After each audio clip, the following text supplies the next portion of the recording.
Good morning, everybody, and welcome. As I said, welcome to our new virtual training platform. We are super excited for today as we are doing one of my most favorite things to do, I think, Olivier, and I that's our agree. top agent panel. Those are the best. These are the best. Getting top agents to share, open up their playbook, and kind of cover with everyone what's been working. Right, and who else to hear better from people who have done it and they've tried and proven techniques. And since we couldn't be together this year at the Pines like we usually are, we decided to bring it to you virtual. So I hope you guys are enjoying the experience. This will be recorded. We will send it back out. But I'm super excited. I know Olivier's super excited. And you'll see that on the side of the video, there's comments. What you have to do is you have to sign into your YouTube account, through your Gmail, whatever other means. You can write comments. We're going to be displaying some of the comments on the screen. We'll have times for questions. I know our panelists are super giving and willing to share. So we're definitely going to have times for questions that they can answer. And real quick, I just want to do a quick introduction of our special guests. We have from Long Island, we have Peter Grasso, aka Pocket Pete. So if you hear me refer to him as Pocket Pete, I will definitely be, you'll know who I'm talking about. So good morning, Pete. Thanks for joining us. Good morning. I appreciate you guys having me here. Thanks, Pete. And out of South Jersey, a good friend of mine and a fantastic agent, broker, Tony Iovino. Tony, thanks for joining us. Thank you for having me, Carl. And lastly, from Kent, Ohio, which is not in New Jersey or New York. It's from Kent, Ohio. Someone who has become a very good friend of mine over the last year, and I'm so grateful to have her here. And some of our agents might have heard her speak before. As you know, she shares a lot of great nuggets. Anna Chiano Hendricks. So I'm hoping I'm pretty close on that. Yeah, definitely. You're good. So guys, thanks all for joining us. And here, of course, my partner, the man that needs no introduction, who most everybody knows, Olivier Lewis. Good morning, everyone. I'm excited. Let's kick it off. All right, let's do it. And I definitely feel underdressed compared to Tony and Olivier. I do. But Sorry, bud. it's all right. We'll get through it. Oh, you're fine. So let's start off. First question first. And we're going to start with you, Tony. What prompted you to get into real estate? What industry did you come before that?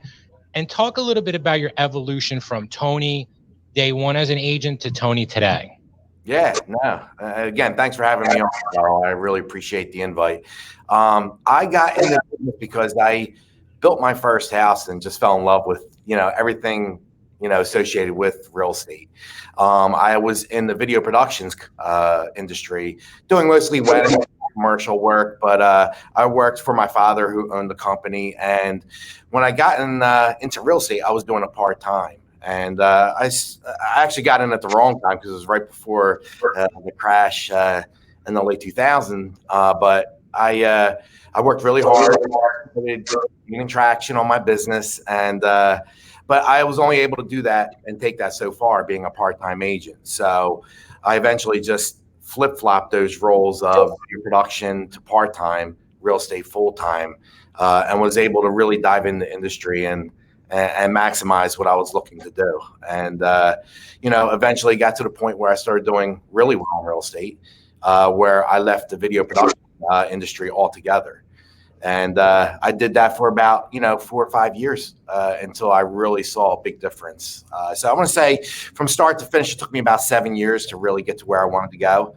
And then obviously, I got to a point in my career where I wanted to take it to the next level. And obviously I, explored all my options and found my home with RE/MAX. So, when the opportunity approached me as far as opening up my business partner, Ricky, who ironically was going through transitions as I was at the same time, we decided to partner up and open up our own brokerage in South Jersey.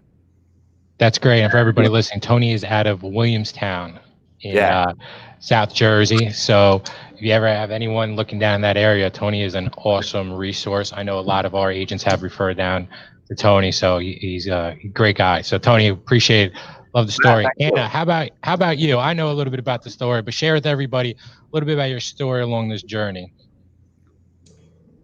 Yeah, for sure. So I got in real estate 11 and a half years ago. I worked for educational sales for like for-profit education and did a lot of their directorship and sales training across the US, and just got into it because I love flipping and investing, and my dad was an investor also. So just got into it for like fun part-time money and had an attitude where I'm never going to be an agent full-time. I'll never be a broker. I'm never going to, all this, never be a listing agent. And then let's face it, right? Every agent on here is addicting. Got in my blood, and I was addicted. So from there, I always thought I was going to own a school, to be honest with you, not a brokerage, but just completely got addicted, fell in love, and here I am almost 12 years later, not in a school, but a broker setting. And Anna, let me ask you a quick question. For everybody listening, in your market, what is your average sale price? About 150,000 to 175. We are very Midwest guys, so yeah, you definitely get a lot of house out here. And at that 150,000, on some of your best, what was the volume that you and your team produced? 26 to 28 million. Right. So a lot of units. Wow. Everybody listen to that. $150,000 average sale price. So about half of what we are in New Jersey, right? Half of what we are in New Jersey doing $26 and $28 million. And if you talk to Anna one-on-one, she makes it sound very easy. So, I don't believe. well, we're looking forward to, and later on, we're going to do a little bit more of a deep dive and unpack a little bit about that. But I kind of just wanted to get that out there to everybody watching. So, Pete, aka Pocket Pete, tell us a little bit about your journey in the real estate career. Happy to. So, I actually started my life in a different career. I was a union iron worker, and I was 5 years in. I started as the president of the local 361 Iron Workers Union. And one day I fell off. I broke my ankle, my leg, and my back, and I had to spend time to reinvent myself. So I stepped into a real estate office. I had an interview. It went well. I had to join REMA, and the next day there was an award ceremony, and I watched other people win. I got nothing, and I hated every second of that. So I decided I was going to dedicate all my energy to seeing if I could make this my career and be successful at it. And my first year, I tried everything that real estate agents do. I sold 7 houses. What worked for me, how I do things, and I tripled down on that. And my second year, I sold 7 houses, and I'm a top agent, and over the broker. That's great. And Pete, for everybody listening, how long have you been in the business? I've been in the business just under 5 years. Okay, and you and your team are on track to do what? How many houses this year? We're going to sell between probably 90 and 100 houses this year. And yeah, it's awesome. Less than 5 years. It's a great build up. So, guys, so we really appreciate you giving us that information, Olivier. Yeah, guys, thanks so much for your backstories. And like so many of us, you've transitioned in, and to hear your success stories and how you started, like Anna said, it's addicting. It's like that for all of us. So I'm going to transition into a question that's always asked. What's been your biggest challenge you've faced in real estate, and what's been your biggest success? Tony, let's... My biggest challenge in my real estate career was timing to get into the real estate career. It took a while to gain traction when the market dropped out like it did in 08. So it took a little while. I didn't have much money in my pocket. Not only that, the career I was in took a hit with the economy taking a hit. So, but looking back, probably the best thing that ever happened to my career, okay? Because it taught me how to market myself the way. I wasn't having business just come to me because the market was steady and busy. So I learned how to market myself. I learned how to fight for my business against those big agents that have been around a while. And it actually kind of built a little bit of a personality in me as far as how I was going to move forward with my business. So it was I learned a lot those first like 5 years, and that was my big when you don't have any money coming in, it's hard to market yourself with funds, and it was just a lot of networking and a lot of hard work. So that was probably my biggest challenge in my real estate career. Tony, I want to touch on that. I want to touch on that challenge because 2008, I can relate. That's kind of when I became an agent as well. Okay. When was the shift where you realized I can do this? This is going great, and you took off? Because it was tough. In 2008, there was uncertainty. The market was at a standstill. Lenders weren't lending. So starting off, I can definitely feel your pain from that time.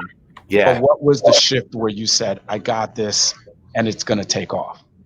I think the shift was probably, I want to say like 2 or 3 years ago, maybe like 2011 is when I really started to get out of that little rut as far as trying to get my business building. I think, people's anxiety level was going down, so they were more willing to, explore the real estate market. And it really just came down to being in that position and being able to relate with a lot of clients that went through it as well, and just helping them get through it and make that switch as far as either downsizing or getting a bigger house if their family was growing.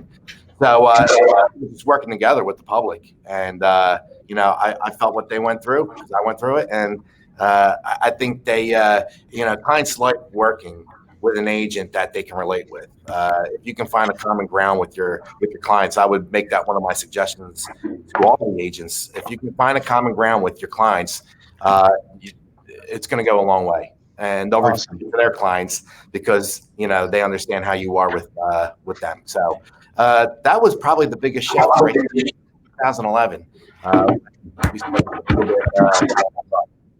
Awesome. And biggest success?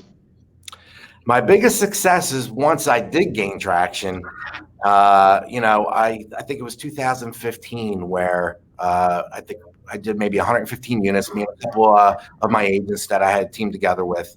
And, I felt plateaued at the company. So I started exploring some options, and I met another agent that I knew through the Century 21 system, and he was going through the same type of struggles I was, and we both explored the RE/MAX option, and we found a home there. And my biggest success would be deciding to open up my own brokerage. It wasn't easy. Carl knows, he was my mentor while doing that. I picked his brain for probably a year. He took the time to come down to South Jersey, spend time with me, helping me get all the information I needed to start the company. And we just celebrated our 5th anniversary, and we have 30 agents, but they're all really producing agents. I have one of the number 1 agents in New Jersey, had number 1 agent in the world in 17. Awesome. So we really started picking up really good quality agents. Awesome. Thank you for sharing. Yeah. Anna, what has been one of your biggest challenges and also biggest success in your career?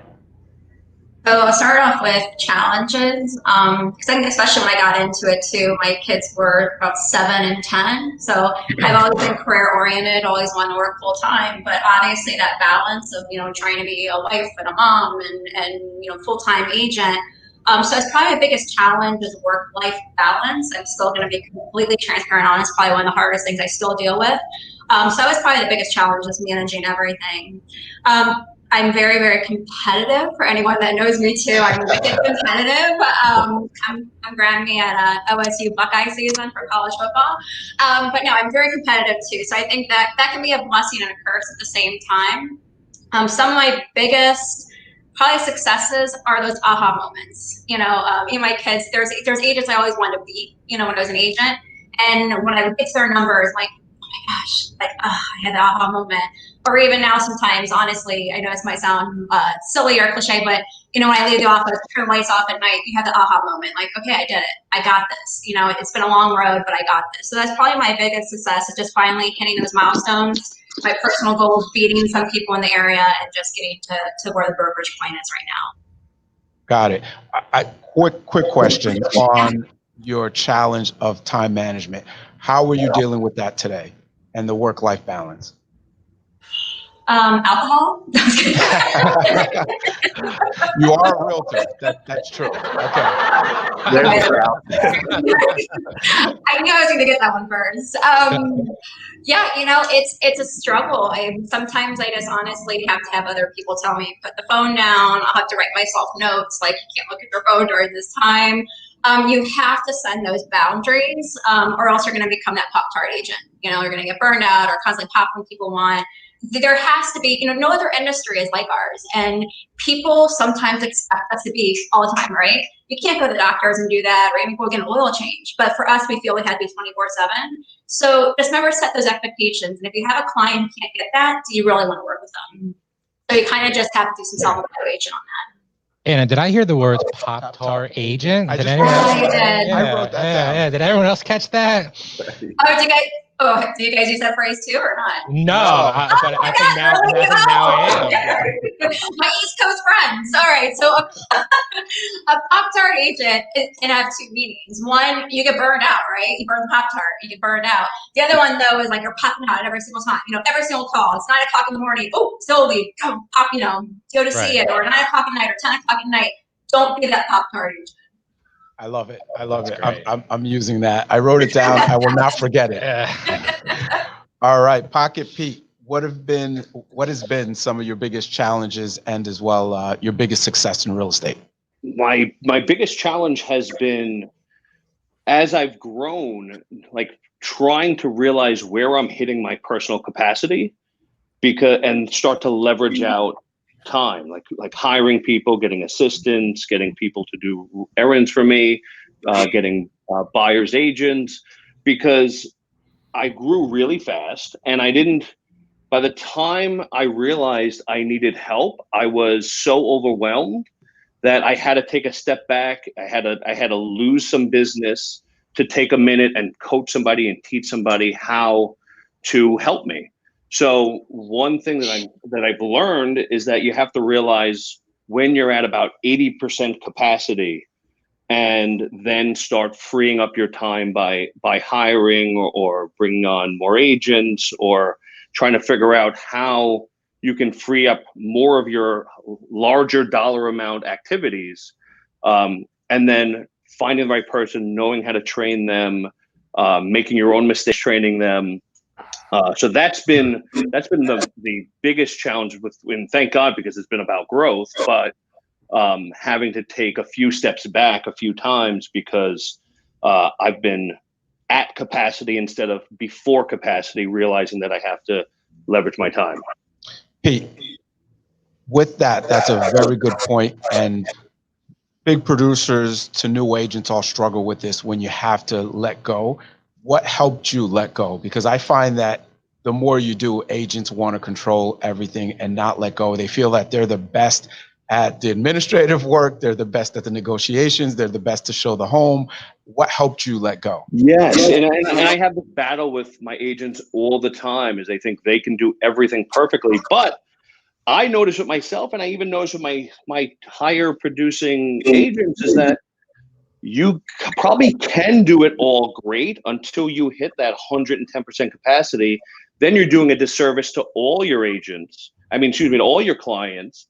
So you don't want to do that, because that's going to ruin your business. You can grow yourself out of business if you don't scale properly. So somebody that can do 80% of what you do is better than you being at 120% capacity and then forgetting the appointments or missing or not treating people like you normally treat them.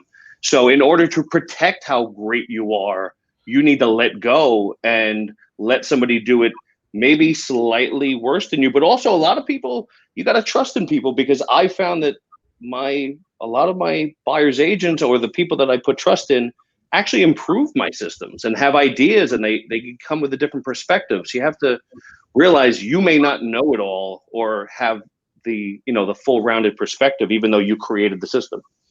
Awesome. That sounds like a big success right there, being able to let go to continue your business growth. But what's been your biggest success? I think the system that I built out to create referrals. So I spent my first year thinking about not how to do the transaction. Of course, you need to know that, but like trying to be empathetic about what it's like to go through the transaction for the buyer and the seller, and then creating an experience that seems and is unparalleled so that people want to share me and want to give me referrals, not because they like me, but because they want other people to experience what we provide. And I'm super proud of the system that they've put together with that. And we're definitely going to unpack that in a little bit. That actually is a great lead into our next question. You know, Tony being one of the top Century 21 agents when he was an agent, Anna doing 28 million at 150,000 average sales price. Pocket Pete on pace to do 100 transactions in Long Island. Really though, I want to dig deep into lead generation, because I'm sure that people watching this, whether they're watching this now or watching this later, they want to know what you're doing to generate leads. So Anna, let's start with you. Let's talk about 3 of the top activities you've done to generate leads for your business. And how much time and energy do you put into this? Do you use a CRM? Just unpack for everybody that's watching or listening about your lead gen, how it's done and how it's managed. All right, perfect. So I do have a really long list of things, and if anyone wants to connect with me later on Facebook, I can send them some sheets of things that I did in the past too. I'd be more than happy to share that with everyone. But social media is my number 1 ROI for about the past 3 to 4 years. So that's definitely my number 1 ROI. Starting off, I did do Zillow referrals, postcards, but I would say 3 top activities definitely for us were like postcard mailings, farming, social media, and some third party like Realtor Zillow. But really, the majority and bulk of it come from social media. I do have a little bit of a celebrity crush on Josh Flagg from $1 Million Listing Movement. So I'm going to quote one of his things, but he said something about 3 or 4 years ago when I was watching the show that I took it and ran with it, and honestly, it changed my business. He said, not everyone can have a reality show, but you can make yourself your own local celebrity. And not that you're being pompous or high up, but you can make people know you with these platforms today. I mean, videos, social media, Snapchat, Instagram is right there. So you can make yourself known for really a quarter of the cost of what a Zillow lead is or Realtor.com lead. So definitely that. We hashtag the word community. And not to cut you off, but some people might be watching this, and social media can be intimidating. There's all these different platforms and everything else. If you're looking to really leverage your social media, can you just give us sort of an example of what you do?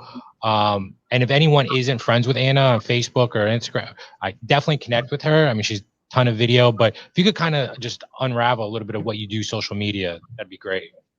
Yeah, for sure. So we have a phrase in our house. Even my best friends who go out to eat, our phrase is the phone eats first. Before anyone eats, Anna's taking a picture of the food. So it can't just be, sold, look at me, just listed, I'm number 1. You have people with reality TV, for those of you who may have teens or even ourselves, how long are you on TikTok or on these videos watching it? People want, for some reason, they love real estate agents. They think we're all $1 million listing agents. They want to see our lifestyle, and it doesn't have to be pompous. It can be, walking your dog or, park. So I really allow people into my personal life. Now I do, though, on the hindsight, the life-work balance, I did create a personal Instagram page that's not even under my real name, and that's just for my super close friends and family, because I am allowing so many people in my social media world. But pretty much, your social media should be allowing people to see you and connect with you. And yeah, it is intimidating, but people are going to see what you look like, know what you sound like when they meet you anyway. And they almost act like, I've been on listing appointments when I was an agent, and somebody literally, not in a creepy way, was like, oh my gosh, this is your favorite color, because they already knew me before they met me. You almost win the listing. Right. So your social media, your Zillow, and your postcards. Those were your three biggest activities. Yeah, and then we also do a lot of, we hashtag, and you can cut me off anytime because you know me, I could talk for like 2 hours. Yeah. We hashtag the word community champion. We are in the center of our community. Every week I do a community corner, and it doesn't have to be monetary. You don't have to donate money, but we bring awareness to different things. Good old fashioned donuts. When I was an agent, once a month, I picked out a day and literally would deliver like 20 dozen donuts. At Walmart, they're like $3 per dozen. I mean, maybe more on the East Coast. But personally, just that good old fashioned customer service, guys, it does work. You know, if you are only relying on Roller.com and Zillow, you're just going to be, you know, constant buyer's agent and again, that Pop-Tart agent. But you want to build relationships. I think it was Pete who said, like, a referral to come back. So get out in your community, go visit local businesses, go promote them, go promote restaurants, you know, high school football games. What can you do with that? But I physically have a calendar that was planned out for the month every day, like what I would do for each month. And I can definitely send everyone that and set the money aside. Don't just spend it. Put, you know, percentage back into your business. And what I love about that, Anna, is what you talked about the most, because you did touch on Zillow and postcards, and that's obviously takes money to be able to do. Everything else you just talked about for the majority of that time doesn't cost a lot. All it is, it's an investment in time, effort, and consistency. Mm-hmm. So, you know, I love that. Bravo. Because so many agents are looking for, oh, the next best paid lead, the best this. What about the ROI on your time, your grit, your hustle, and your consistency? Like you said, you've had it planned out. So I took a lot of great notes. That's awesome. No, that's great. And then our return on investment, just for those of you like we boost posts, but our return on investment is $9 for every dollar I spend, which is astronomical. Yeah, I mean, I go to bed all day long with those odds, and I'm not a gambling girl. So social media does work as long as you do it correctly. And I like, Anna, that you actually track this. You started off with ROI, so you're gauging what's working, what's not. And I think a lot of agents sometimes just throw things up, or they'll try it and not really measure if it's working or not. Yeah, definitely track it, guys, because you want to, and don't, you know, that was one thing again, and I have a formula too if you guys want to, you know, look at it, but you can't just look at, oh, okay, I made X amount from Roller.com. Look at dollar per dollar to really see where it's going, track it. And if you haven't yet, that's okay, but start today. Because especially going on to the new year, where are you going to put your marketing dollars? Where are you going to put your advertising dollars? So start tracking it like. No, that's awesome. How about you, Tony? I strongly believe in, you know, managing your sphere of influence, you know, everyone that's in your database. I've been using Top Producer for 10 years and I love the system. I love a lot of the things that it has to offer. But, you know, you work hard on building relationships, sticking them in your phone, sticking them in your CRM. And, you know, what do you do with them? You know, that's the question that everyone asks, you know, what do I do with all this data and all these contacts? You know, so, you know, staying in touch with everyone that you know is probably the biggest thing to help an agent get traction in their career. I don't know if you guys have worked with that app from Remax that they just released, First by Remax, but that app's phenomenal on helping you manage your sphere. You know, it actually will tell you if someone in your database listed their house within the last couple of days. And, you know, so I downloaded the app, I start working with it. And then the next thing I know, I get this alert that someone in my database listed their house for $315,000. So I went berserk. I'm like, who is this? You know, I start looking at the notes, and here it was, a lead that I got off of one of my listings like 8 years ago, but I never stayed in touch with them. You know, I tried my best, but, you know, so it's teaching me that I need to stay in contact with those people in my database a little bit more. I mean, and this is all people that I've probably paid for to get these leads in the past. So managing your database and your spheres is crucial. I also do a lot of farming with postcards. You know, I'm from Williamstown, and oddly enough, there was no major franchise in real estate in Williamstown for years. And when we opened up our Remax office, I wanted to open it up here in town, you know, and it was for a reason. This is where I was from. I have a great, you know, reputation as far as knowing everyone here that I went to school with. And I send out postcards so they know that they have a local expert who's been here, who knows these areas like the back of their hand. So Tony, and can you unpack a little bit about what you put? You know, a lot of people want to do farming, and we talk about how to be consistent and do it for a while. What kind of messaging do you put on your postcards? a lot of it is just a market update. You know, if I do get a listing, I'll send it out. But I do keep them informed on what's going on in the market. Okay. And obviously, if there's a big event going on in town, you know, we'll put that on one side of the card as well. So I get comments from it a lot. You know, I really do. And, you know, if I get a listing appointment, someone will call me and I go over there. And one of the first questions I ask them is, you know, how did you hear about me? How did you get my information? I'm like, oh, I've been receiving your cards for, 15 years, you know? So, Yes. and they actually appreciate it because that helps them, on their decision on when they want to put the house on the market. Okay. So there's a lot of things that, I do to stay in touch with the people in the area, my clients. Obviously, it's good to have some kind of lead generation with Zillow or a realtor, but like you said, they can get really expensive. So narrowing down your costs to get the best return is always, what you want to look for. Tony, you mentioned common ground before, and I could tell you're a work by referral agent. Yeah. What do you do to stay in touch with past clients in your sphere? I do. Oh, social media is one. Okay. So that's great. When their birthday's coming up. And it's funny, every time you have a closing, you take a photo of your client in front of the sign. And then on Time Hop, you get that alert. Hey, this was 2 years ago. So I'll text them or I'll send them something. I do the lifestyle magazine. I send them out to all my past clients. I think that goes out every 6 weeks.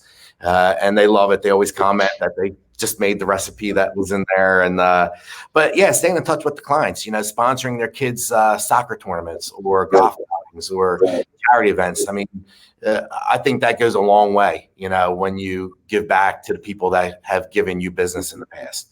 And they really appreciate it. Their family and friends appreciate it. And that's how you build up that referral. Networking is everything. It really is.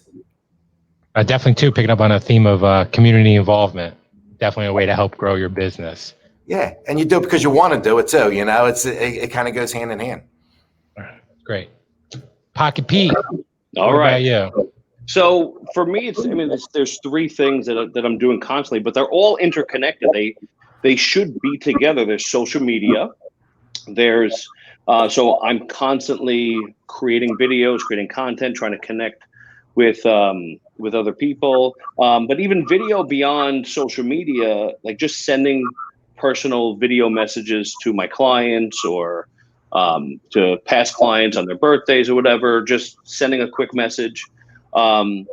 Then working my sphere of influence and using my post under contract system to stay on top of them. And then the networking with businesses in a way that brings the businesses to my sphere of influence and brings my sphere of influence to the businesses, but also connects them and shares them through social media. So I'm doing what the video people call the triangle of trust, where I am connecting with the local pizza place. I'm sharing them, they're sharing me. So like the people that know, like, and trust the pizza place now trust me, and vice versa. So we're all expanding our connections in the community.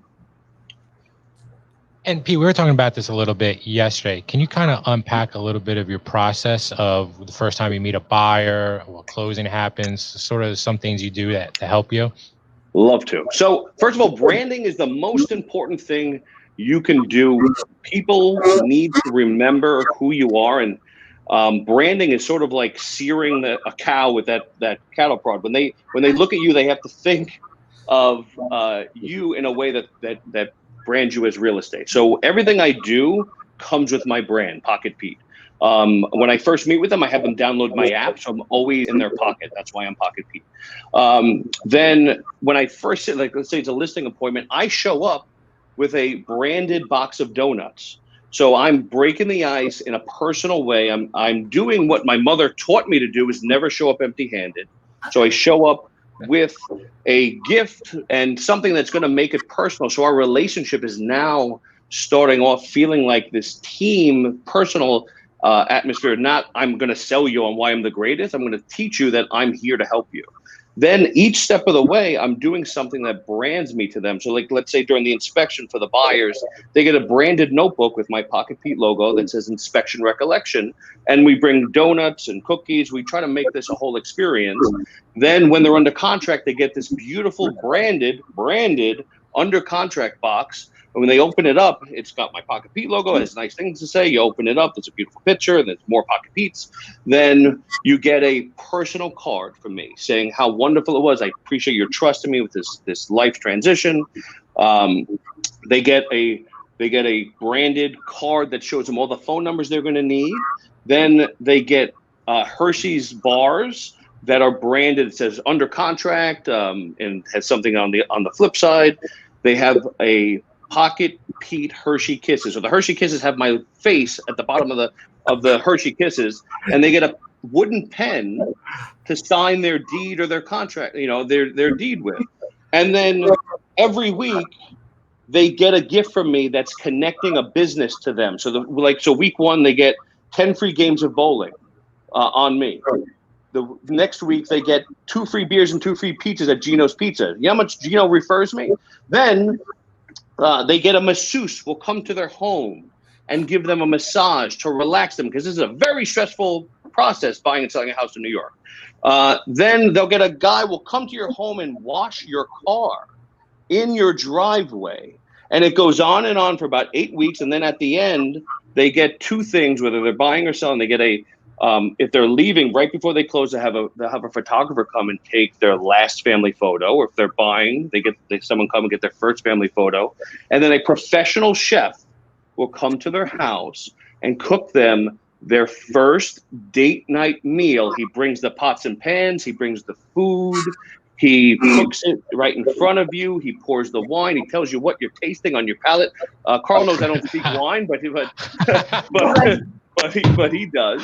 And the plates are branded, the glasses are branded, and I've created a unparalleled experience that people not only can't believe it, they don't think I make any money, and they're sharing me with a passion with everybody they know, because they want them to go through this. Oh, your realtor got you a bottle of wine? That's nice. Well, Pete, I got to give you credit. A lot of times I ask agents what's their system when they sell a house to somebody and they follow up, and that is the most in-depth, precise referral system I have ever heard. I think I might buy from Pete, even though I don't want to move.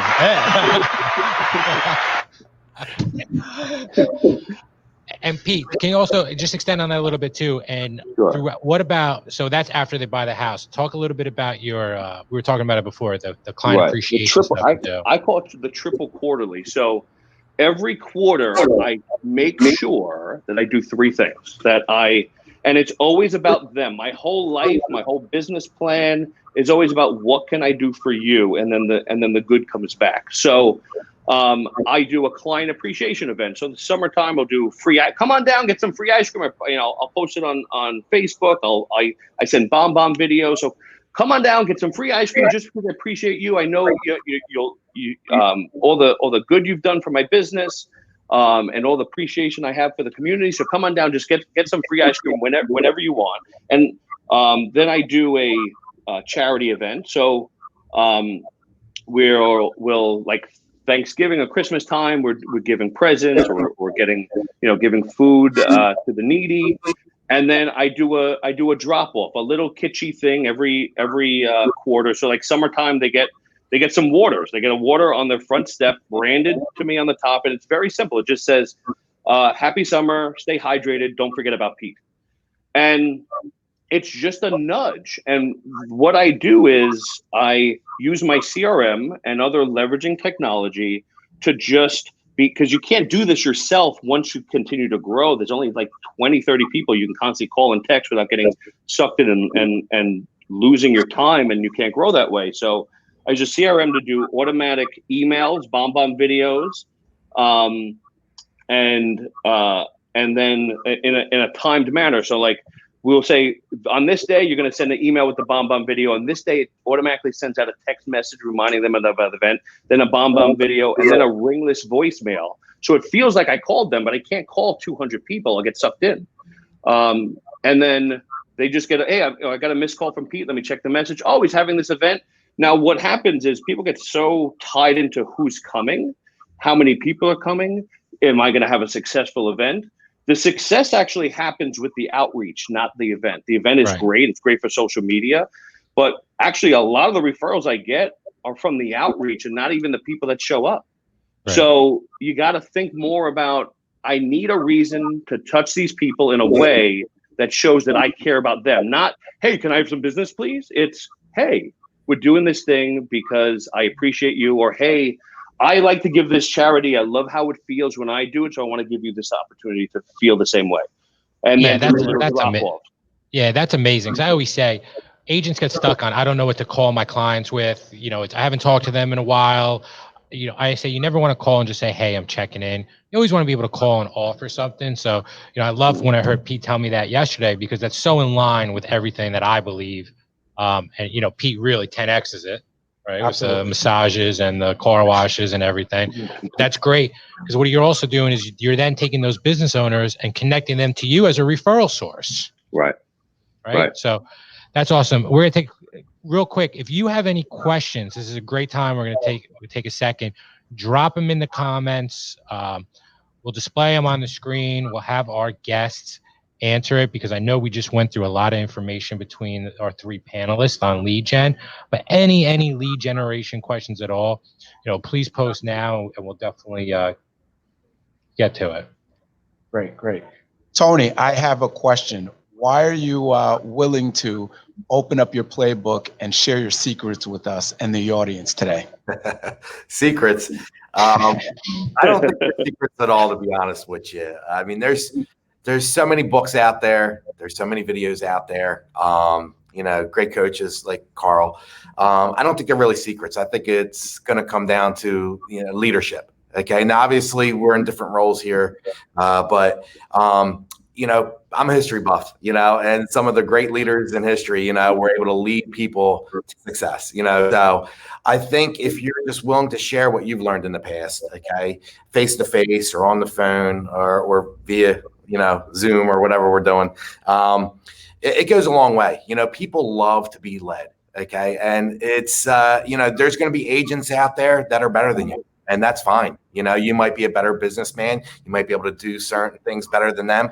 But if you do that, they you know, they gravitate toward you, you know, and there's no doubt in my mind you're going to learn something from them, you know. And when I look at, you know, where I came from and where I'm at now, you know, when I joined RE/MAX, I had the great privilege to meet Dave Lineker and in person. And he said, you're opening up your own company. Yeah, I'm gonna be doing. He goes, do yourself a favor, hire better people that are better than you. And I said, wow, it really does make sense. If you hire people and surround yourself with people that are better than you, it's going to make you better. And in turn, you're really not sharing secrets. You're just motivating each other. You know, that one might have a better personality than the other, but that one might be really good with technology. So let's merge those personalities together and come up with a great agent. And that's all it really is. So I don't know if they're secrets. It just might be ways of giving information that's been passed on, you know, through the generations of real estate. But that's how I look at it, really. Awesome. Thanks, Tony. Pete, you're opening up your playbook, giving us kind of move by move of your strategy to follow up and everything. Why are you opening up to us today? Oh, well, first, I'm a broker. That's the heart I have. Is you know, when I hear that I've changed or helped somebody do something that's improved their lives, that feeling can't be matched. If I give something to somebody that changes their lives, I'm so open to doing it. But also, what I'm doing is a referral system. It's about the people in my life. So one time, another agent said, "Can I call your client? They're a coach at Orange Theory, and I wanted to join." And I just said to her, I said, "You don't even have to ask me. You can call my clients whenever you want. if you were able to steal my clients, it's not shame on you, it's shame on me. Right. So I'm of the mind that if what I'm teaching can only help, it can't hurt me. So if I can create that a better life for somebody or help somebody do something slightly better, I'm sure I'll get that back in return from anybody that I help. Awesome. Thank you, Pete. I totally agree and ditto that. Anna. First, I have to say I'm glad I never competed against Pete. Thanks, Anna. Take all his notes. No, it's helping people. I'm going to kind of piggyback off what he said a little bit. I want people to experience those aha moments, and everyone has a different goal. So whether it's, maybe somebody wants to sell 5 houses and if they hit that, that's great and they succeeded, or 10 houses, whatever it is, 20, 30, you guys get the point. But I want people to live the life that they want and deserve and happy with it. The other thing too is, unfortunately, along the way, many of you guys probably experience this too. I got my broker's license in 2019. So this is happening to me with a few people who don't know me in the area, like, oh, you're a brand new agent. I'm like, no, the license year changes. I hate it with a passion when people are so rude to new agents. And I want to help them, like, oh, you only been in the business for this amount of years, or, oh, you've only been in the business for, you only did this much production. How awful, right? Be kind, be nice. We all have the same goal. There's plenty of business for everyone. And at the same time, whether, against agents and co-brokes, the ultimate goal is the client get in their house. So if we can help out in any way, why not? Help each other out. Don't be that agent that runs the state and tells on everyone and makes everyone life hell, honestly. Just be kind and help each other out. Awesome. That's Thank great. you, Anna. And I think we do have a question that someone at Rupa asked. What are some of the cheap ways you can do for door knocking? Your hand. Yeah. Maybe some leave behinds, or if someone's not there, are you guys leaving any material at all? I've never knocked on a door. I don't know. I Just did not when I much. threw up because I was so nervous back in the day. You threw up? I started to twitch because I was waiting for him to answer, and I went back to my car and drove back. It's tough. Door knocking today is really tough with everyone with the Ring doorbells. They see who's at the door. If they don't know you, they ain't answering the door. Well, actually, that sounds like a great idea, though. Now that they have Ring doorbells, have a pitch for the Ring doorbell. Have a song or something, right? Yeah, like if you ring it, hey, I know you're not going to answer, but I'm Pocket Pete. I just want to, tell you who I am, what I do, and when you check out this message, here's my number. I'll talk to you soon. And that's it. You literally don't have. There could be a Ring system that we can regenerate from. Video too. So now they got your contact information right saved. I think we just invented something. I think we did, Pete. and I think whatever you do is you just got to leave some item of value. Just some item of value branded to you, whether it's along the Pocket Pete, your Pocket Pete brand, or anything else. But and I got to tell you, if you guys follow Pete on social media or anything, you will see his brand, Pocket Pete. The moment I saw he came yesterday a day early, at the moment I saw him, I was like, hey, Pocket Pete, right? So it really does work when you are consistent with it. People forget my name, even though my name is in the brand. They know me. They're like, "What's your name?" I know you as Pocket Pete. I'm like, "It's Pete. It's right it's in the brand of the name."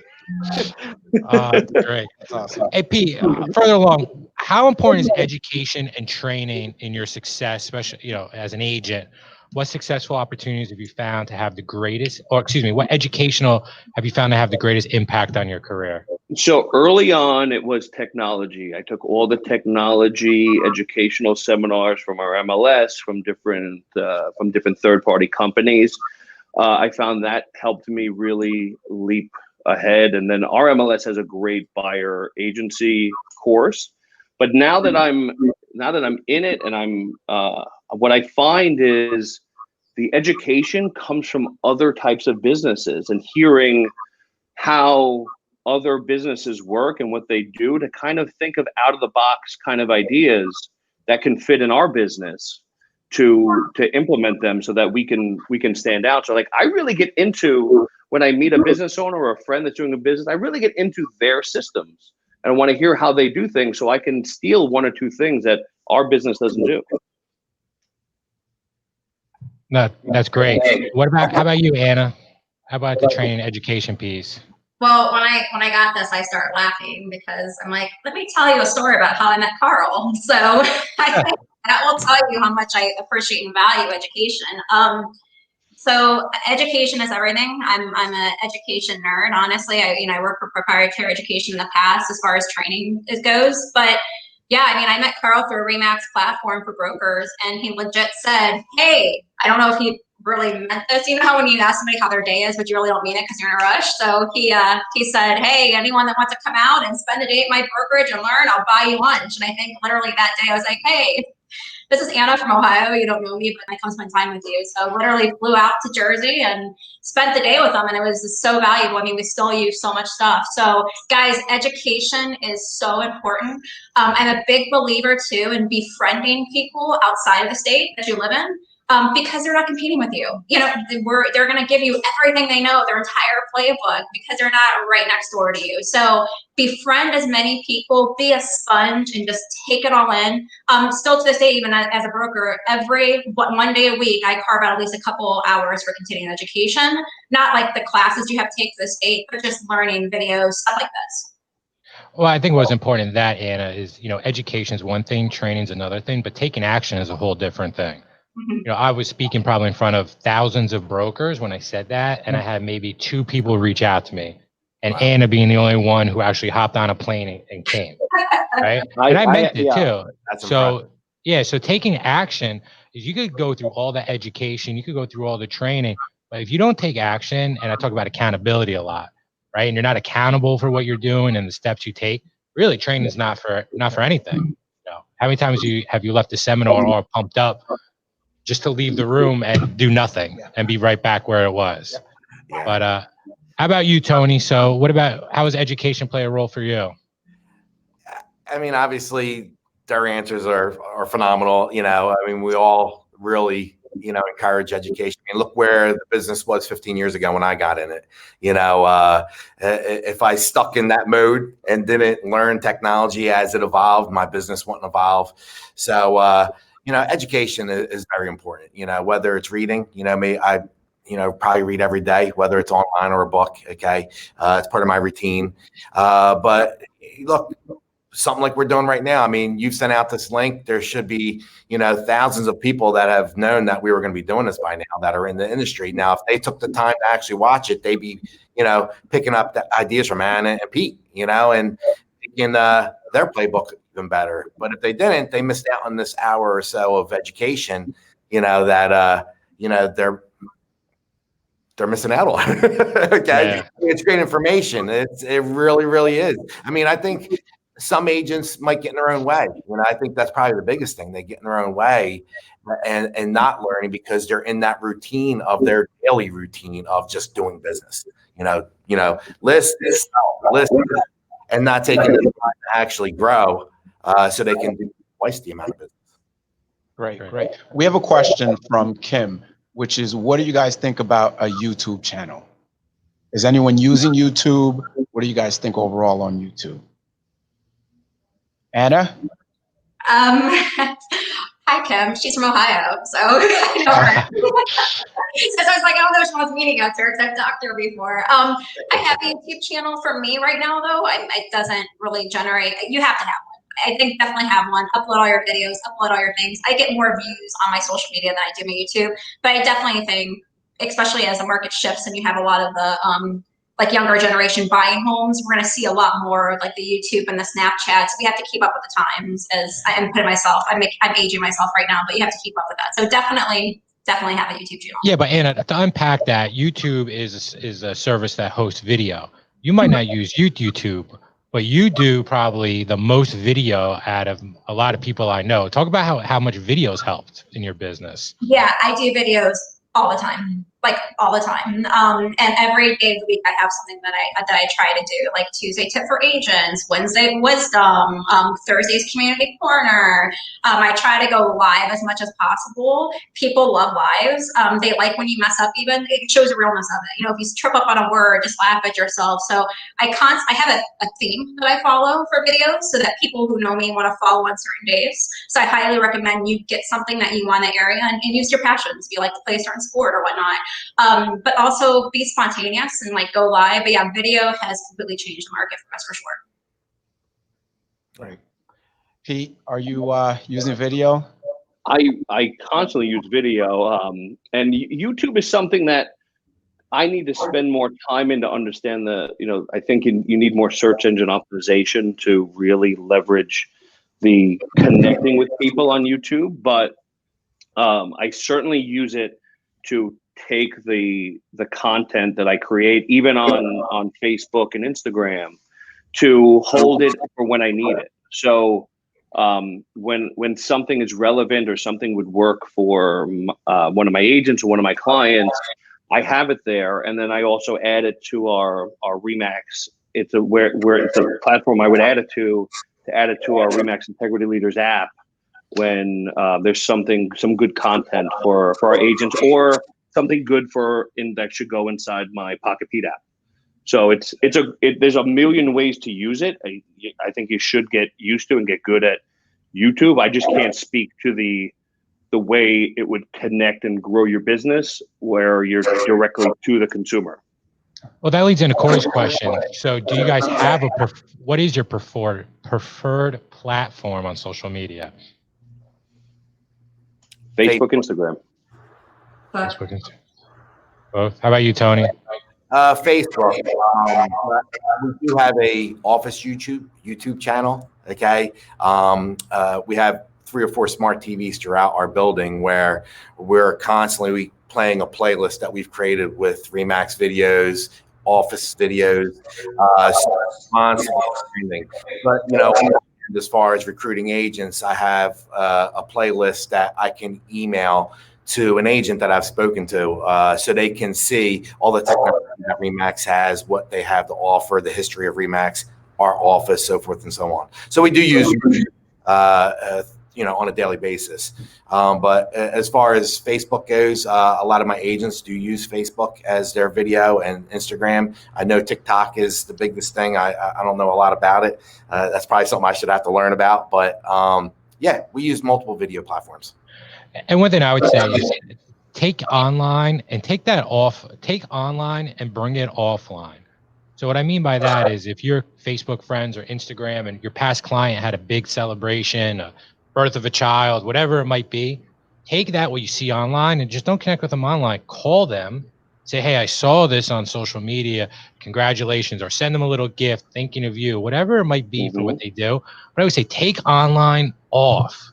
That's where you really leverage social media. Can I expand on that? Level. Of course. So the 2 things that have really helped me with through Facebook are obviously you guys see you see events happen. When it gives you an opportunity, the people in my life that I feel close with, but I haven't seen them in 10 years or 15 years, but like they'll post that somebody passed away. They'll post that somebody, or that there's a like had a baby, and that's an opportunity, even though you haven't seen them in 10, 15 years, where you can send them something to just show them that you really care. And I've had incredible advocacy come out of those moments where if someone was sick, or I would send them. Amazon has this great like get well blanket where you can send that to them, or like send flowers for a certain event, or like baby stuff. And it goes from this disconnected, like distant relationship to immediately you've created an advocate out of that situation. I want to just add to that as well, as all the panelists have said. It doesn't matter if it's Instagram, Twitter, Facebook, TikTok, it's what you utilize, right? And what you're taking action from, to Carl's point as well. That's an alert, whatever their life change or their post is, that's an alert to actually reach out and touch them. So it's whatever you're going to utilize, that's what's going to work for you. Yeah. And don't forget, explore BombBomb too. I use BombBomb on a regular basis, sending, that email, personal message to someone. It always puts a smile on their face. Oh, I needed that today. I was having a bad day. You made me laugh. And it don't even have to be about the business, anniversaries, birthdays, stuff like these guys are talking about. Yeah, because I say video is the norm. You got to get into video. and the way you look and sound on video is the way you look and sound on TV in real life, right? Like you got to get into video, you got to use it, you got to embrace it because it's only going to help your business. All right, guys, switching gears a little bit, through this roller coaster year, how's business for everyone? Is it up, down, equal? Let's start with you, Tony. Well, when March hit, no one knew what was going to happen this year. You know, I was preparing for another 08. And, you know, being in New Jersey, we were fortunate enough. I mean, I don't know what Pete went through. I mean, I'm sure he went through hell, but, you know, we were fortunate enough to still work at some capacity. I mean, I shut the office down for 3 months and had everyone work remotely. But, you know, oddly enough, the market was still steady. It's not like it is right now. Right now, it's on fire. I mean, you're putting a house on the market, and within hours, you're having 10, 20 offers on the property. There's just many more buyers than there are listings. The inventory is way down. So navigating through that time, you didn't know how to budget yourself with the office. We still kept all of our employees on payroll. But, you know, the market this year is great, you know, and you hate to say that with everything that's going on, and no one would have predicted it, you know, but with interest rates the way they are and the buyers excited about still looking to buy something, it's been one of those years, you know, I will not forget in my career, you know, looking back at it. It's totally unexpected. Pete, how's this year been? Have you made any adjustments? How's it been for you? Oh, we've made quite a few adjustments, but early on, you know, in March, we were nearly completely shut down, and one of the saviors was my addiction to technology. We Matterport every listing, so we were able to sell. You know, our business was down, but we were able to still sell and still compete, and we actually sold a good amount of houses virtually without anyone actually walking through the door. We even had some bidding wars where no one stepped on the property. So we were lucky enough to have that happen. And then as soon as they opened up the gate, it's been crazy. I get up at 4:30 in the morning. I'm working till 11 o'clock at night, and getting up and doing it again. So it's been a whirlwind. My business will net be up. In March, I didn't know if I was going to be out of business.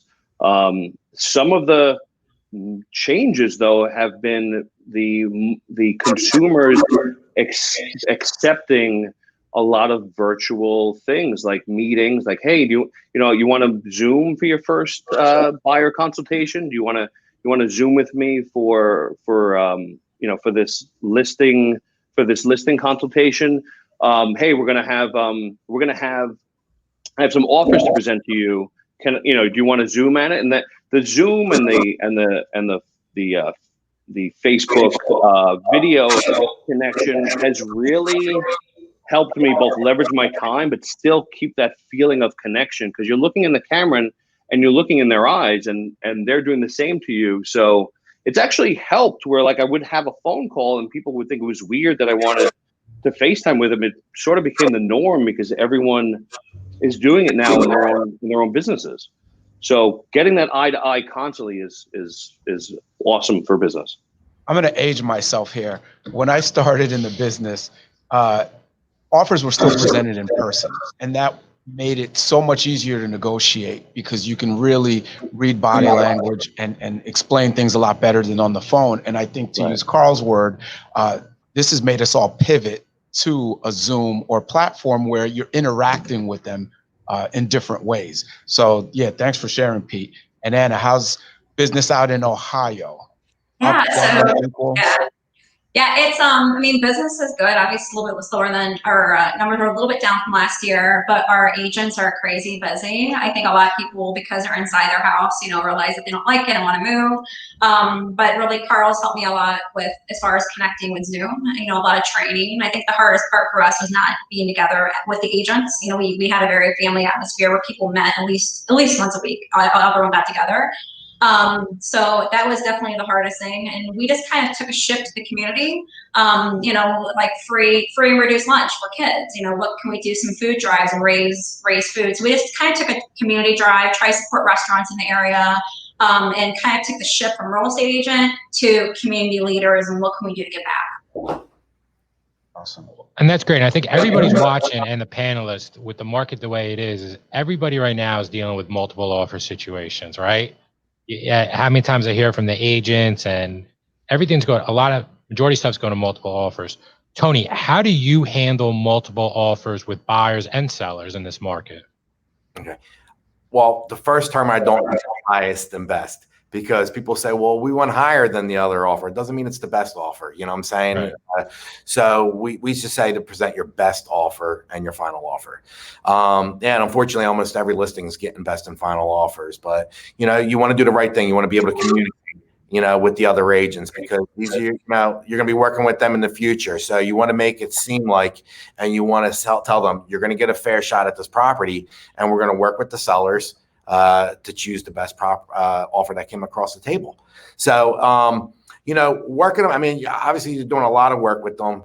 Coming up with a fair time frame for everyone to get them in is crucial. But communication is going to be everything, especially with your sellers, because, you know, you got to keep their high, you know, somewhat level, and not let it just go through the roof and say, well, maybe we can get 50,000 over asking, you know. It's just, you got to really, you got to handle it the right way. That's the only way I can really put it. And, you know, tell your agents that are working with you, if you have any questions about the best and final, you know, you don't want the phone call ringing saying that this was done wrong, or, you know, their clients didn't have a fair chance. How about you, Anna? How are you handling multiple offers and highest and best? Yeah, so there's a couple sides to this. With the buyers, one thing that you can do for buyers are able is you can offer to pay the seller's closing costs. So, you know, don't ask for any closing costs at all, but if you ask to pay for the seller's closing costs, that kind of leverages it, that's giving you money off the seller. And again, real quick though, make sure to check with your local state and broker, because every state's different. So as long as you guys are allowed to do that, so I don't want to advise you guys illy. Also escalation clauses, if you guys are allowed to do that, we do a lot of escalation clauses. And then basically too, with again, fair housing, check with your broker, but a lot of our clients have one offers based on writing a letter to the seller and kind of let them know about their situation. But again, check with your broker if fair housing allows in your state. For listing side, you know, we try to create urgency before you hit the market, do like Facebook teaser videos where we only show the exterior. But guys, leverage it. If you don't get that house, then farm that whole neighborhood, you know, door knock or write letters or postcards saying, hey, my buyer wants a home in this neighborhood. We missed out on it. You know, it could have changed the value of your home. Saying that makes them call it, you know, it could have possibly changed the value of your house. Now they're like, oh, higher, lower, and they'll call you. Even if your buyer doesn't want that house, maybe you have a listing now. So use it to your advantage. No, that's great too. And I always tell buyers in a highest and best situation is, you know, make the offer where if I come back and tell you you got the house, you're ecstatic, right? Because the worst is when you tell a buyer they got it after a highest and best and they go, ooh, maybe we paid too much, right? And they get cold feet. And I also tell them, if I come back to you and tell them that they didn't take your offer, you're okay with it. Like, you put your best foot forward. Because sometimes you go back and tell them no, like, well, tell them we'll give them another 20,000, right? And it's tough. And sometimes the listing agents hate that type of negotiation, but that's one way I've really dealt with buyers on handling it in this situation. How about you, Pocket Pete? So one, organization is key when you're having 100 showings in 5 days and you're getting 20 offers. You have to set a limit to when you're going to, present the offers, and you need to, what I try to guide my buyers on is they need to prepare mentally for a fast-paced situation where we may accept one offer. But if we get any sense, because if we have 10 offers or 2 or 3 other offers, those are ships that are passing in the night. So we need to keep a real close eye on and get a sense of how that transaction's doing, or we need to jump ship pretty quickly to make sure we're not losing all of the momentum that we built up with those 100 showings, and then have to start all over and try to recreate that magic. So that's something that I have to pay really close attention to make sure that we're protecting that value that happened with that honeymoon period when everyone came in. When it comes to buyers, I find it helps to show our value, to say how professional we are, and like, to try to win a tie, and to say how easy the transaction is going to be. I like to say I have a transaction coordinator. I have this. I have that. This is going to be the most professional transaction you've ever been in. They're using my inspector. They're using my attorney. There's nothing that's going to fall through the fall through the cracks. You could just put your feet up. Just put your feet up. I'm going to handle everything. And selling yourself and your buyers is really important. And if you can get a beat on the appraisal, and maybe, talk to the mortgage banker, see if you can get any sense of where it might appraise. So you can say, if I've already chatted about the appraisal, even get them to kick in maybe a couple dollars above. Like, let's say it's, I'm offering 450, but if it appraises at 440, I'm still giving you that 450. I just want you to know. That tends to go a long way with winning those ties. Pete, I want to touch on that. So many times as a listing agent, you just get an offer and you never speak to the agent. This is so important now to have the conversation. You need to sell yourself as well as the offer, to your point. You want the agent to want to work with you, right? And let them know that it's going to be the most professional transaction. Kick your feet up, as you said, Pete, but everyone needs to really communicate and sell themselves that they're going to manage the buyer's expectations, manage the process, and not disappear. So that's so important. Guys, we have 2 more questions. So if anyone has any questions, please type them in the question box. But have you guys seen any new opportunities from the market shift and what's going on? Or do you see some opportunities coming up in the future? Anna, do you want to kick that off? Yeah, I think definitely, guys, probably like a broken record here in community, but definitely the new opportunities are. I think this is proven again that you just can't be that Zillow agent or that Realtor.com agent, because the market will shift, and we don't know what happens. I mean, let's hope it doesn't happen again, but we can be affected by this virus again and other things, market crashing. So yes, the opportunities are definitely be in the forefront, community, how you can help, because people remember. I mean, studies show that if we were to walk outside right now and go ask multiple people, how many real estate agents can you think of? The majority of people can only come up with 3 names. So how can you become one of those top 3? And remember that through development. Awesome. Tony, how about you? Do you see any opportunity? Is there any today? I mean, there's plenty of opportunities out there right now. It's just coming down to grabbing those opportunities, if that makes sense, the way the market is. I think, staying grounded during this craziness is probably important, for agents, because, they might not be used to that roller coaster, market if you're in the business a long time, like we were talking about earlier in 2008. So I would grab the opportunities now if you can grab them, but stay grounded to the point where it's not the new norm for a long, long time. It could be. No one knows what that's going to be with, the virus, the elections, the new year, interest rates, but, it just comes down to taking the moment and grabbing it if you can. Got it. Thank you. Pete. Yeah, I mean, like in my area, there definitely are opportunities for some of the shifts that Corona has caused. So like, we live close to New York City, and we're getting a lot of people that are trying to get out of New York City, especially the co-ops and the condos, because the beauty of living in Queens and Brooklyn and Manhattan is being able to, you might have a small space that you're in, but when you walk down out of your condo, you're in this incredible environment where there's everything you want.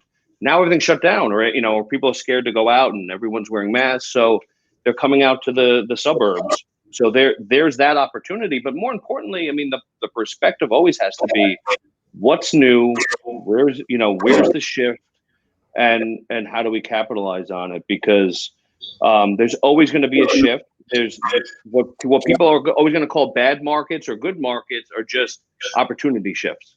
So even in a bad market, that just means things are different, and the opportunity is under a rock somewhere, and you gotta move that rock. Absolutely. Before I ask our last question, we do have some questions in the comments that I want to touch on. Elvin had a question about what is the productivity tool you swear by? Anyone wants to jump in? CRM and iPhone. What CRM do you use, Pocket? I use Chime. I'm working on getting onto Booge, but Chime has an incredible platform. There's so much you can do that I can't speak on 90% of the stuff you can do. But it allows me to do all the things I talk about, like stay in touch with my clients in a very smart way, where we can set calendar dates where each thing goes out for different events. So it integrates with BombBomb and YouTube and anything that I would need to stay organized and stay connected with the community that I need to stay connected with. Awesome. Anna, Tony, do you have any productivity tools you want to share that you use? I use Top Producer. I've been using Top Producer for 10 years, and it's phenomenal to see that Remax stepped up to the plate with Booge. I think that's just going to be a transition period for a lot of people that have been using other CRMs, because there's so much information that you just put into those CRMs over the years. But it definitely find some tool that's going to help you manage your database, okay? Because, managing people, I can't stress it enough, is the most important thing you're going to do in your career. And, figuring out your calendar. I mean, when you talk to Anna here, she's got her calendar and it seems like this. So how are you going to manage that calendar on a daily basis with reminders, highlights, all that? I'm sure Anna can touch more about that, but definitely a tool that's going to help you manage your database and your people. How about you, Anna? Any tricks? And it could be easy as a pen and paper, a legal pad, a Google Calendar. So I'm really old-fashioned with things, honestly. If you go to my home right now, I have a good old-fashioned, like 1980s desk calendar. Everything right now. I put stuff in my phone, but I still have a good old-fashioned planner. And every Sunday night, my month is set, but then every Sunday night, I carve out about an hour of time to plan out my week and what exactly I want to do. So definitely that. We do use CRM. We use Boom. We did switch to Booge recently. We do use BombBomb, and maybe it's not. I think it's a tool that but I highly recommend guys to hire at least a part-time admin to help you, keep you organized, and kind of push off some of that work, non-dollar producing items like that, to let you focus on what you do best. No, it's great. And we have one more question I want to dive into from Anna. What can you share with brand new agents? Low cost effective way to help jumpstart their business. And I talk about this a lot. I always say that tool is the telephone, because that's how I built my business and it didn't cost any money when I was a brand new agent. What kind of things do you guys want to share? I have a whole list of them. So if anyone wants to message me on Facebook later, I'll send you. I actually do a training called ways to build your business on little or no money. And I kind of touched on it earlier. Things from the donut days, which are minimal. I have a rule. You go out there at least 5 days a week and you hand out 10 new business cards to people and you're networking. Before you know it, you have thousands of new contacts for your CRM. We do like coupons for businesses. We don't do it. We just hook up with another business and say, hey, will you get 15% off if I promote your video on Facebook, and the client goes there and we have that client then tag us and take a picture. So now we're out there doing that. There's a lot of different things that you can get involved in. I know probably lack of time though, but if anyone wants to contact me, I'll be more than happy to share those sheets I have. Great. I have. You got anything? Oh, I got some. So,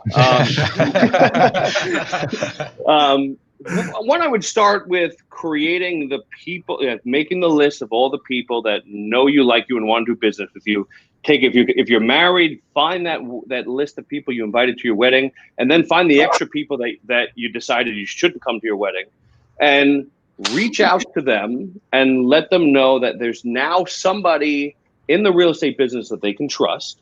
And then go over that list and all the other lists of all the businesses, all the people that own businesses and small businesses, and just let them know, hey, I just got picked up by this incredible real estate company. What can I do to help you? How can I connect with my clients that are going to be coming through the door with the great services that you do? Let me know when you can chat about that, because you're so wonderful. I want to make sure that my clients don't miss out on the great stuff that you do. And now you're already creating advocates before you even got started. It's good. That's a lot of good actionable items. That was really good. I picked up a ton this whole time. P, asking you, I mean, what advice do you offer to everybody who's watching now and who's going to be, because we're recording this is going to be watched in the future. What advice do you offer to them? So this is, if you're a new agent or whatever level you're at, but if you're a new agent, you have to keep going. You have to believe that as long as you put the effort in, it's going to work out. And this business is something that doesn't have you don't necessarily get out what you put in. There you can up to if you're putting in 8 hours, you might get 8 hours worth of production, but when you put in 16 hours, you might get 100 hours worth of production. So the more you do, the more you can learn how to leverage your time. So get as many interactions as you possibly can, make as many mistakes as you can. Embrace failure. Ask yourself what you did wrong, how you can do it better, even what you did right, how you can do it better. And slowly you're going to become the person that you want to be.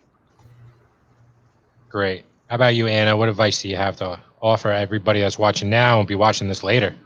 Yeah, you got this. You do. You got this. Just keep it up. And honestly, it's consistency. Apply.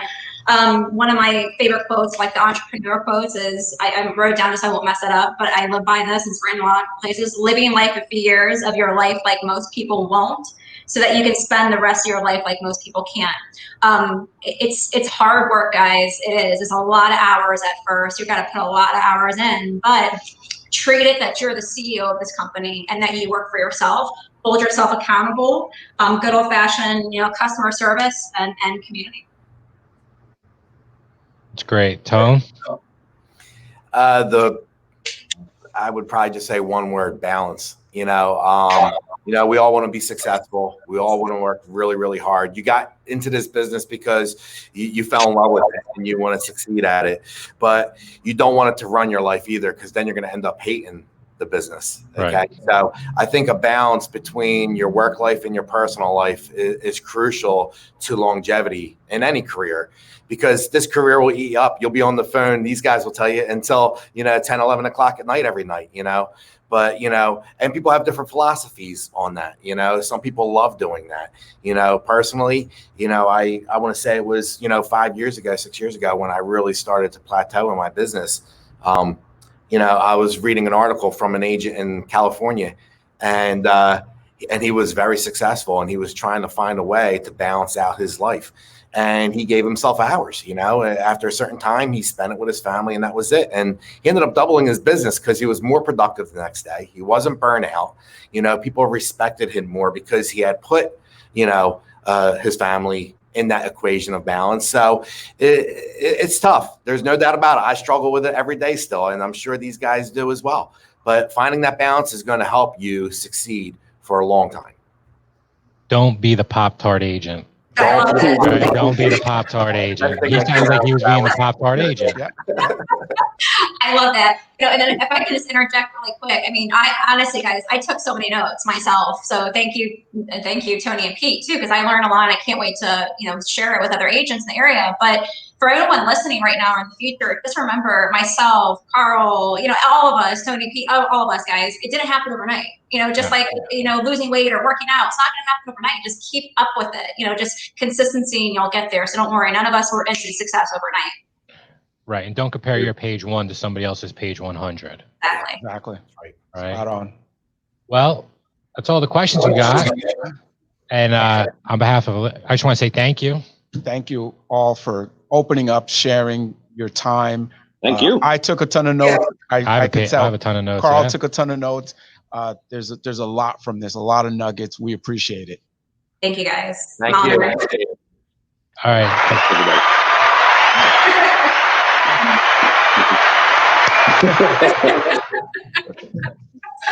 And again, this is being recorded, so we are going to push it back out. I personally just want to thank everybody again, and keep an eye out for our training next month in October, and again on the same virtual platform. And thanks again, and everyone take care. Thank you all. Thanks, everyone. Bye.